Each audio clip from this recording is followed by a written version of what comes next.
Happy Friday, Alta families. Thank you so much for tuning in to the last night of Mr. Coley's virtual holiday story time. I am back with How the Grinch Stole Christmas. Let's get right to it. A classic by Dr. Seuss. How the Grinch Stole Christmas. Every Who down in Whoville liked Christmas a lot. But the Grinch, who lived just north of Whoville, did not. The Grinch hated Christmas, the whole Christmas season. Now please don't ask why. No one quite knows the reason. It could be his head wasn't screwed on just right.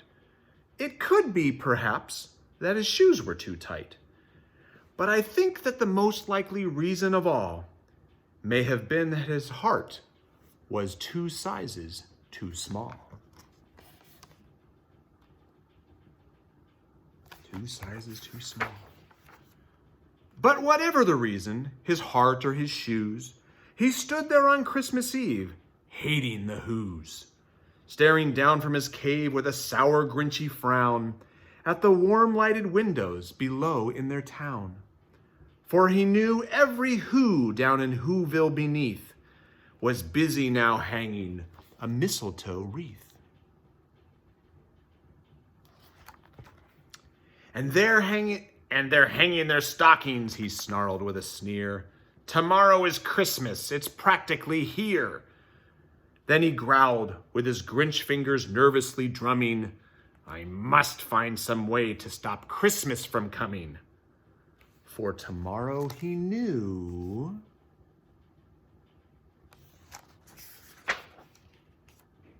all the Who girls and boys would wake bright and early. They'd rush for their toys. And then, oh the noise, noise, noise, noise. That's one thing he hated, the noise, noise, noise, noise. Grinch doesn't like the noise.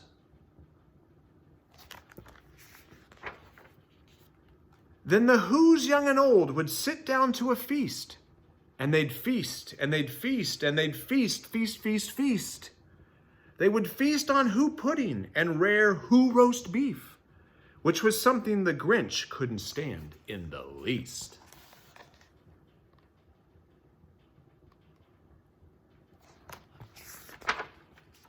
And then they'd do something he liked least of all.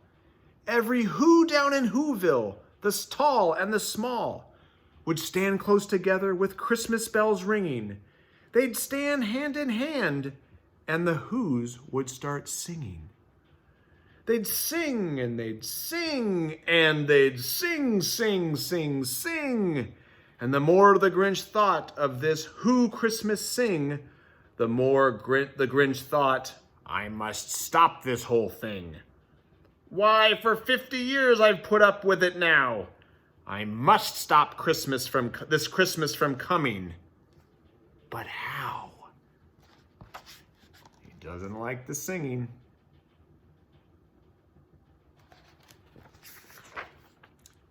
Then he got an idea, an awful idea. The Grinch got a wonderful, awful idea.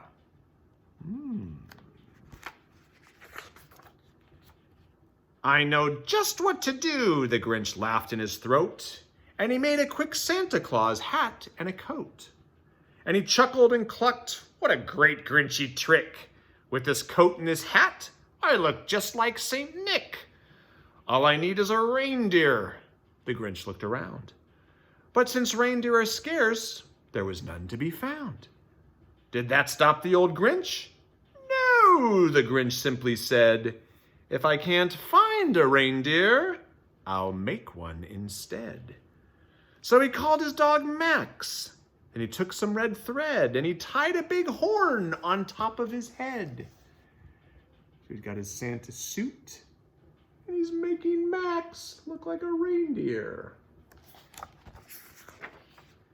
Then he loaded some bags and some old empty sacks on a ramshackle sleigh, and he hitched up old Max. Then the Grinch said, "Get up!" and the sleigh started down toward the homes where the Who's lay a snooze in their town. He's heading down to Whoville. All their windows were dark. Quiet snow filled the air. All the Who's were all dreaming sweet dreams without care. When he came to the first little house on the square, "This is stop number 1, the old Grinchy Claus hissed, and he climbed to the roof, empty bags in his fist. Uh-oh. Uh-oh. Then he slid down the chimney, a rather tight pinch. But if Santa could do it, then so could the Grinch. He got stuck only once, for a moment or two, then he stuck his head out of the fireplace flue, where the little Who stockings all hung in a row. "These stockings," he grinned, "are the first things to go." Uh-oh. He's gonna take their stockings. Then he slithered and slunk with a smile most unpleasant around the whole room, and he took every present. Pop guns and bicycles, roller skates, drums, checkerboards, tricycles, popcorn, and plums. And he stuffed them in bags. Then the Grinch very nimbly stuffed all of the bags one by one up the chimbley. He's taken everything.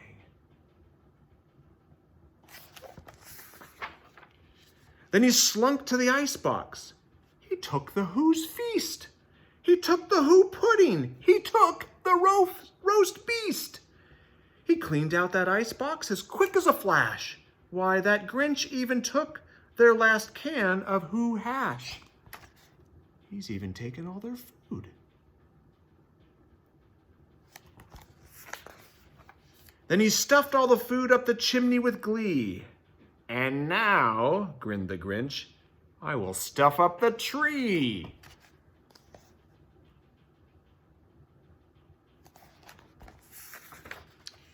And the Grinch grabbed the tree and he started to shove when he heard a small sound like the coo of a dove. He turned around fast and he saw a small Who, little Cindy Lou who was not more than 2. The Grinch had been caught by this tiny Who daughter who'd got out of bed for a cup of cold water. She stared at the Grinch and said, "Santa Claus, why? Why are you taking our Christmas tree? Why?" Cindy Lou Who.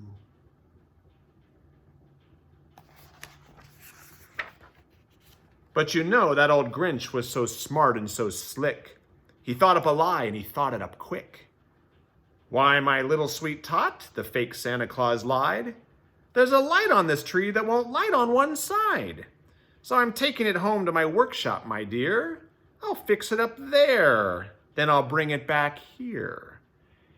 And his fib fooled the child, then he patted her head, and he got her a drink and he sent her to bed. And when Cindy Lou Who went to bed with her cup, he went to the chimney and stuffed the tree up.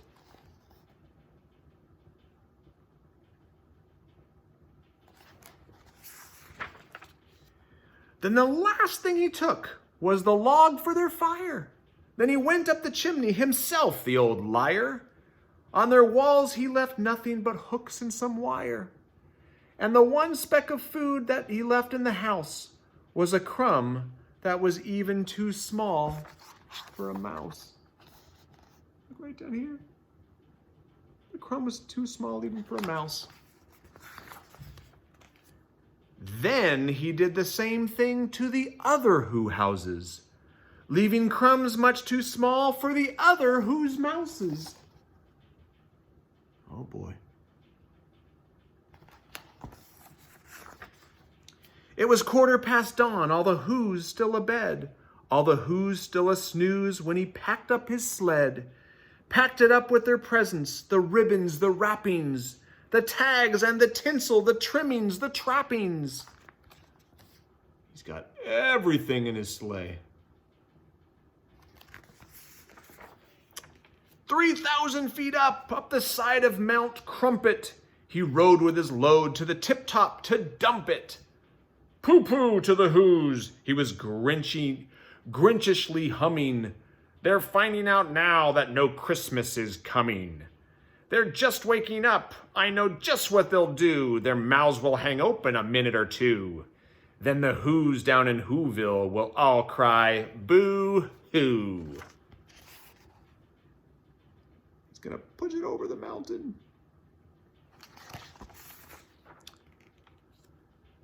That's a noise, grinned the Grinch, that I simply must hear.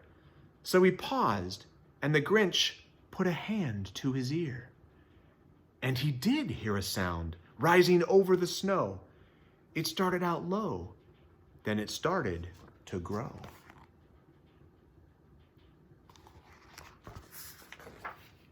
But the sound wasn't sad. Why, this sound sounded merry. It couldn't be so, but it was merry. Very.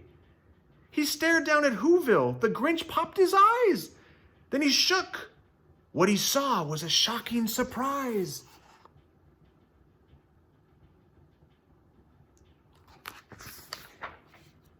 Every who down in Whoville, the tall and the small, was singing without any presents at all.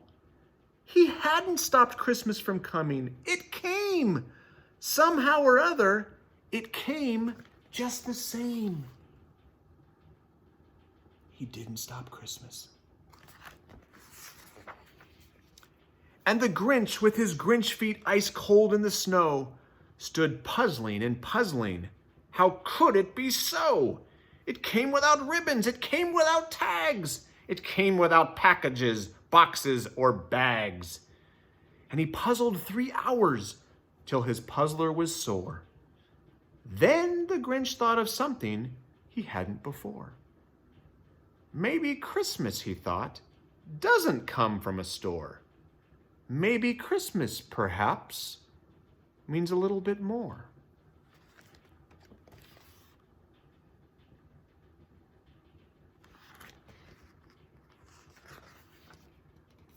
And what happened then? Well, in Whoville they say that the Grinch's small heart grew 3 sizes that day. And the minute his heart didn't feel quite so tight, he whizzed with his load through the bright morning light, and he brought back the toys and the food for the feast, and he brought back the toys for the food and the feast, and he himself, the Grinch, carved the roast beast. The end. And that is the classic How the Grinch Stole Christmas by Dr. Seuss. Boys and girls, I hope you enjoyed that story. I hope you enjoyed the stories this week if you tuned in more than once. Boys and girls, I hope that you have a wonderful winter break. Have a great time with your family. Merry Christmas. Those of you celebrating Hanukkah, Happy Hanukkah, Happy Kwanzaa, Happy holidays to everybody. Have a wonderful break. We cannot wait until we get to see you in person again back in January. We will be returning to school virtually, still kind of the same thing that we've been doing. Our first day back from break virtually will be January 11th. Until we see you via Zoom, have a great winter break. We miss you. Bye, guys. Thanks for watching.